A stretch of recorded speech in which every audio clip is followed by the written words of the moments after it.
I'm finally ready to start the scenery on my layout.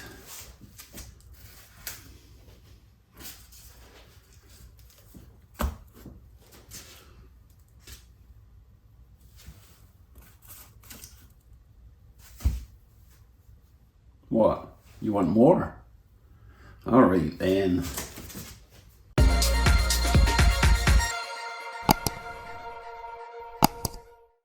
Hello YouTubes. Now before I go mad and just start throwing scenery and buildings and roads at the layout, we need to come up with some sort of plan. So let's have a quick walk around. I'm going to start in this area because from this point onwards there's no more points to worry about, because I will be adding remote switches with mechanism on the underside down there, but I don't have to worry about anything from here all the way up. So that's why I'm going to start here.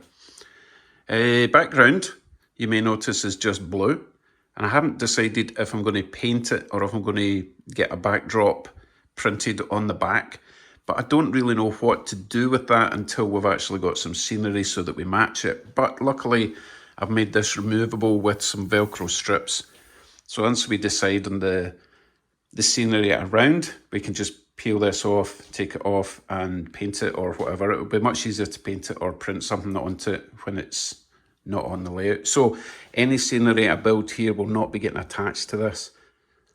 Not as tricky as it sounds, especially if I build it on this sort of styrofoam board. If I cut it to shape, slot it in, you know, like that kind of deal, then I can lift the whole thing out. It also means I can build it not on the layout, because access to there, that's as far as I can go, unless I really overstretch. So it'd be much easier to cut it to shape first, bring it out, paint it all up away from the layout. So my basic idea, someone had mentioned a while back that I really need some sort of road crossing off the track here. Otherwise anyone coming into the village, which is going to be here, will be kind of trapped by the railway. So I'm thinking maybe around about this point here, there'll be a simple little railway crossing for cars to get across, and then there might be a little road going round here. And this is actually sloped, 2% gradient. So there'll be a little, maybe a little dirt track going round, and it might go all the way up and round the back side of the track there for access for workers and such. So there is about, let's see, what's that, about 7 inches of area at the back. So there's probably enough room for a little cabin or something in this corner. Not quite decided. I think the main thing to do is start with the foam and start matching the height as it goes up and have that kind of level, and then we can start adding on top of that. So that's my initial plan. I'm not going to worry about the rest of it for now. Let's get something on this track. Oh, very quick mention. My brand new Patreon member, B&Q Shortling. Thank you very much. I appreciate the support immensely. Back to work. So here's the materials and tools I will be using. Now, white styrofoam like this is pretty messy when you start cutting it with that or a saw. However, if you use one of these little electric foam cutter wire things, it makes a really nice cut. I'll also be using my Gorilla Glue, and I've got this selection of Sculptamold, Plaster of Paris, Scenic Cement. I'm not sure, I don't think I'll be using that at the moment. And I got all this from Derek Scott, Wichita, USA. He has got a Facebook page. Thank you very much, Derek. So I'm going to use some paper, magic marker, scissors to cut out the basic shape first. Once I've got the shape, transfer it to that, cut that out using that, slot it in. Let's see if that works.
phase one is complete. Obviously I'm going to have to raise it up higher there because the natural form of a hill would be starting maybe down here and going up like that. So I've already angled that section, and then if I raise it, it needs to follow that angle. Roughly speaking, I'm going to be putting sculpt mould and plaster of Paris over this anyway. Now I am having second thoughts about this railroad crossing for a road here. I just don't think it's going to work. It's going to be really steep and it's going to take up a lot of sculpting out of the foam. So what I might do instead, I might actually do a little bridge coming along here and round. Hold on, I hear some shenanigans next door. In the hobby room. Hello dear. Hello.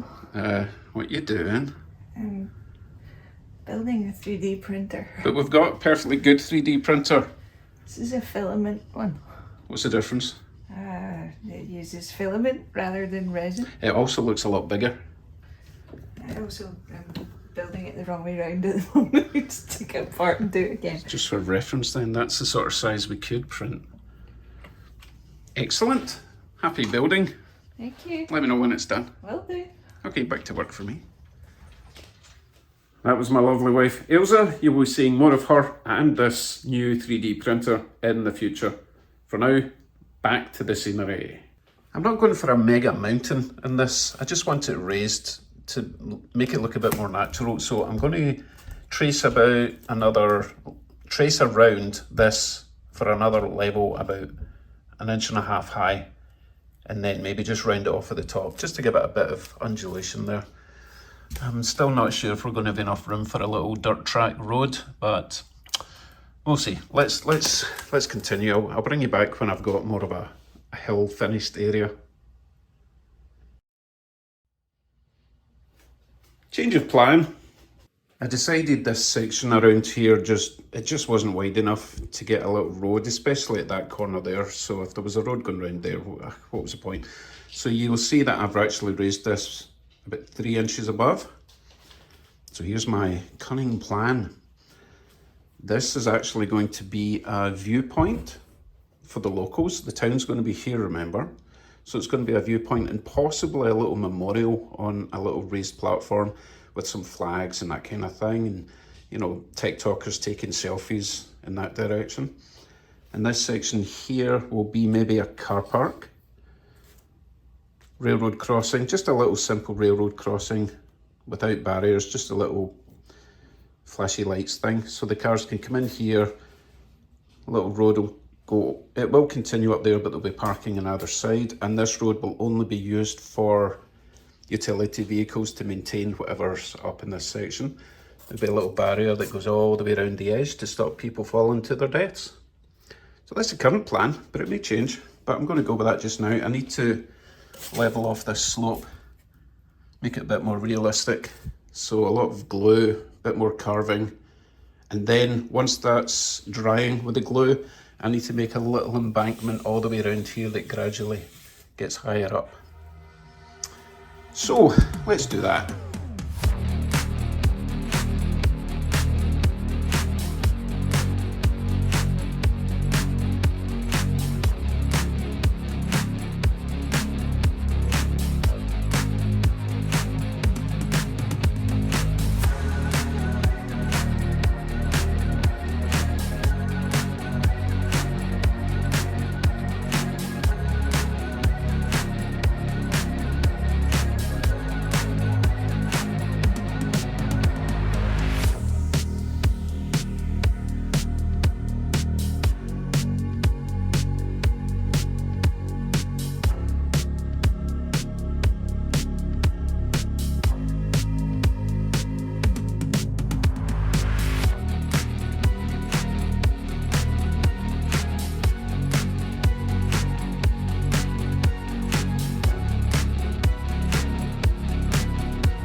While we're waiting for the glue to dry, let's see how wifey's getting on.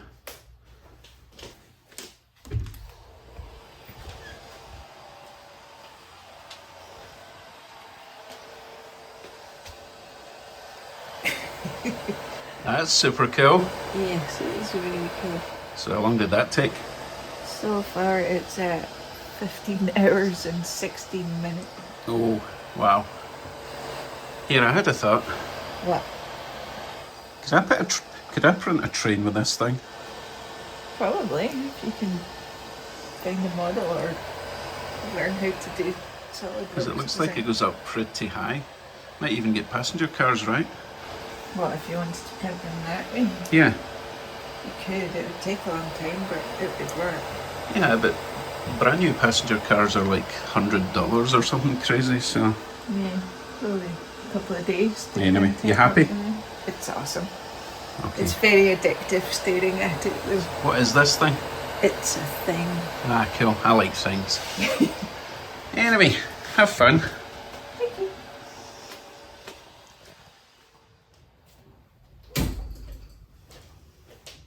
I tell you, these 3D printers are game changers for this hobby. And the best thing about that one, didn't cost me anything. My wife's paying for it all because she's into this hobby now. Not so much the trains, but she likes the scenery and the buildings and that kind of thing, which is perfect. Now, I've not used it yet. Leave a comment below. What would you like me to try first? A train, a building, scenery, anything like that? Sky's the limit. Basically, I could probably print that size by that. They say you could print a full-size football. I don't know if they mean a soccer ball or, you know, Canadian football. Anyway, let's see if my glue is dry and I'll show you the next part of the process. Okay, it's been an hour or two. Okay, this isn't like magic glue, so let me take all the pins out, take all these out, take it from there.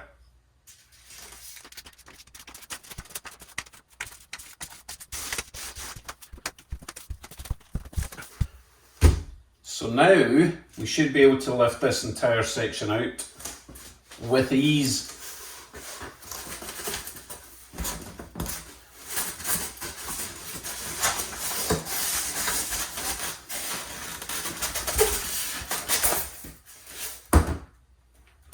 Ta-da! I guess I forgot to glue that bit, but that's okay. I can do that now. So what's the point of this? Well, it means I can now work on this entire section on a bench and have full access all the way around. And then once it's ready, we can plonk it back in and then bond it into the actual layout itself. Or if we're really clever, we can do it in such a way that we can remove it at any time we like. But I hate seeing gaps in scenery, so we need to be pretty clever. Now, obviously I've got a lot of work to do here. I need to actually learn how to do the rock face effect. So I've got a lot of studying to do. There's plenty of good resources out there on YouTube to help me along. But if you've got a good video on how to do rock work and painting and all that kind of thing, please leave a comment to your channel. Or if you know of another channel that's got good videos on the subject, leave a link. Or at least try and leave a link. I'll convert them into links because I don't think you can leave links. You know what I'm saying, okay? But that's me for now. I think that worked out pretty good so far. I've never done this before, in case you haven't guessed. And I think my scenic viewpoint and maybe memorial at this section is going to work out just dandy.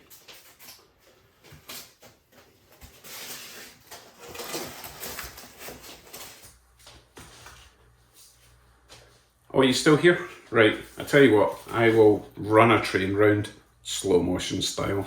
See how the height looks compared to a loco. Thanks for watching. See you very soon. Bye for now.